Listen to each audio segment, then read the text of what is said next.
O Estado Nacional é marcado por uma instabilidade política que se perpetuou ao longo da história. Assistir a trocas repentinas de sistemas, disputas partidárias e embates de grandes personalidades do governo tornou-se habitual para a população brasileira. Entretanto, desde a proclamação, um princípio seguiu por todas as próximas 6 constituições republicanas. Este é o princípio federativo.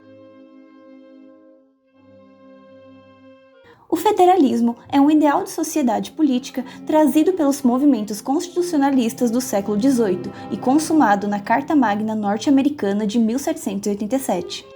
Esta forma de organização de Estado busca a divisão de poder entre Estados-membros, dotados de autonomia política, administrativa, financeira e tributária, e que se alinhem a um governo central por meio de um pacto federativo estabelecido na própria Constituição. Foi com o advento do movimento republicano que Rui Barbosa guiou a implementação do sistema federalista no Brasil aos moldes estadunidenses. Já naquela época, o modelo trouxe divisões políticas quanto ao governo. Alguns pediam por uma maior liberdade para os Estados-membros, já outros queriam maior centralização de poder nas mãos do presidente. Este seria o conflito entre Maragatos e Pica-Paus, que só teve fim com o mandato do primeiro presidente civil, Prudente de Moraes.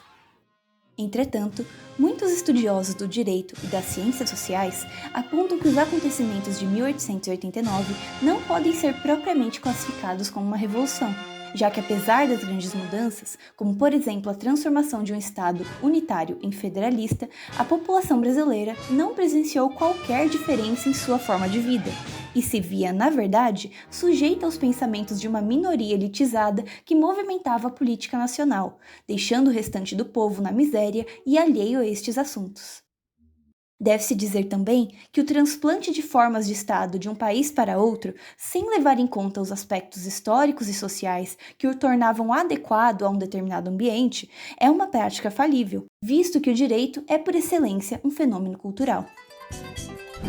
Nesse sentido, decidimos perguntar para a população se eles realmente conhecem a organização do seu próprio Estado e ver, na prática, se as críticas levantadas são válidas. Oi, boa tarde. Qual o seu nome? Meu nome é Soraya. Isabelle. Renan. Fátima. Qual a sua idade? A minha idade é 60 anos. 18 anos. Tenho 15 anos. Tenho 32 anos. 74. 73. Qual que é a profissão de vocês? Eu sou professora. Eu sou bacharel em Direito, estudante. Sou comerciante. Analista comercial. Estudante. Estudante também. Você se considera engajado politicamente? Não. Não muito. Sim. Acho que sim. Não ligo. Dentro do possível, sim. Por quê? Boa pergunta. Porque a gente precisa estar sempre adentro de tudo, né?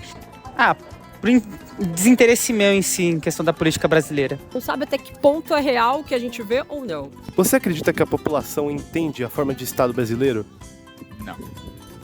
Eu não entendo de organização no Brasil, não. Acredito que não. Sim. Eu entendo como desorganizado. E por que vocês acreditam nisso? Vocês veem isso no seu dia a dia, uma certa ignorância das pessoas? Sim. Porque as pessoas não se informam. Tem a lei, porém não se faz jus, né? Não tem... Se vê pelo STF, né?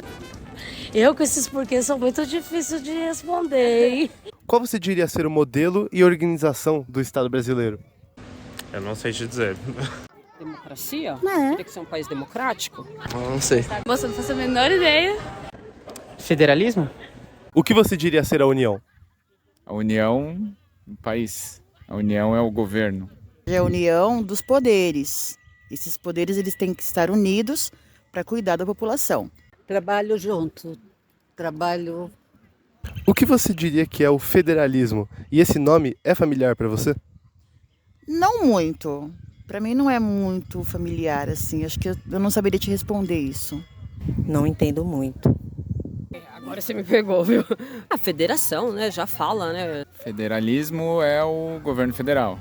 Não me é muito familiar. Quando os estados têm autonomia própria e não dependem em si de um estado soberano.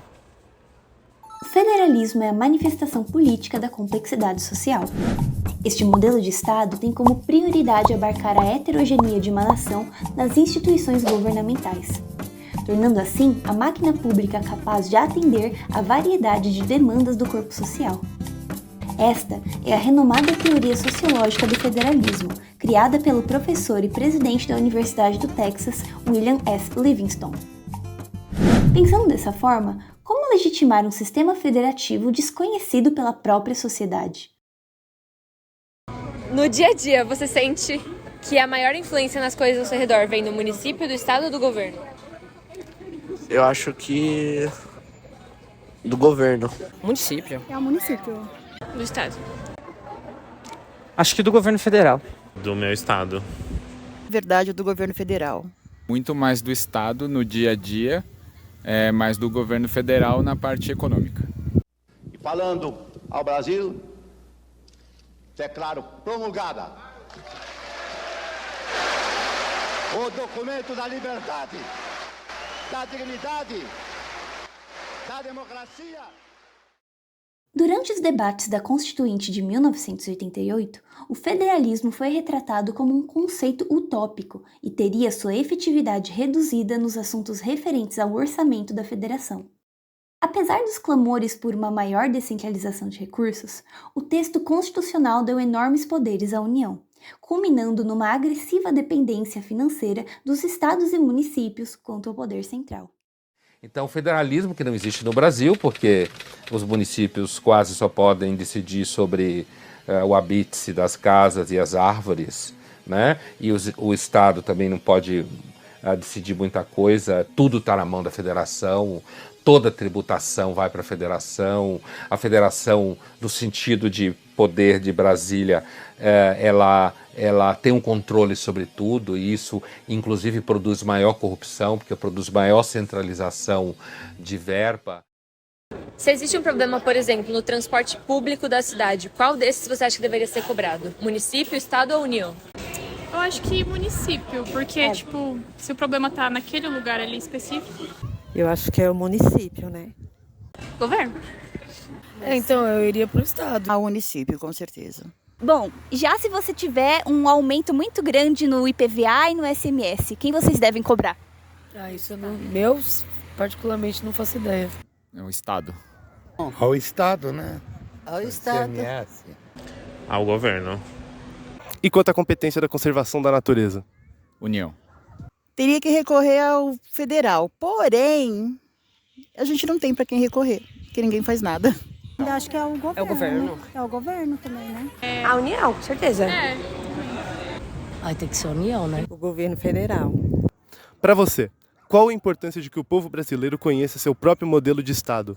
Bom, como eu também não conhecia, né? Eu acho importante exatamente pensando nesse federalismo que você falou, de ter um poder central, mas dar o poder também aos estados e aos municípios. Eu acho que isso é muito importante. Isso é muito importante, né? Porque hoje em dia a gente vive em uma sociedade em que as pessoas não sabem quais são os seus direitos e obrigações, né? A gente só sabe quais são as nossas obrigações, porém as pessoas não têm a dimensão do seu direito, né? Seria ótimo, pelo menos a gente estaria a par do que eles estão fazendo, qual a atitude que eles estão tomando e qual a atitude que nós podemos tomar para ajudar. É importante o povo se sentir parte e colaborar. Que eu não sei as palavras. É porque depende muito da pessoa, se ela for querer aprender ou não. E como isso pode ser incentivado? Eu acredito que a começar nas escolas, né? É sendo obrigatório, mas como, não sei. Eu acho que falta aí a conscientização do próprio governo, né? O governo tem a obrigação de incentivar a população a querer conhecer mais, a querer participar mais, porém, o governo faz justamente o contrário. O verdadeiro conhecimento não chega para ninguém. E é por isso que eu falo, as pessoas estão desinformadas e vão seguir desinformadas. Primeiro tem que ter interesse de ir atrás, né? Que no meu caso, você já viu que não tem. Ir atrás de informações para ficar por dentro. Poderia começar nas escolas com aulas em si de política básica, de história, para as pessoas se contextualizarem e saberem qual é o tipo do modelo de governo, qual é o melhor. Também se instruírem melhor sobre os próprios candidatos. Cobrança, fazer mais. Um monte de coisa. Da maneira também que você está fazendo, esse tipo de trabalho faz com que eu chegue mais adiante. Hoje em dia muita internet, né? Então acho que isso ser mais público na internet também é uma ótima ideia. E o pequeno, tem alguma coisa para acrescentar? Como diria o jurista Raul Machado Horta, a União tornou-se absolutista na sua ambição de poder, e para servir ao autoritarismo do governo central, a Constituição cancelou a autonomia do Estado-membro.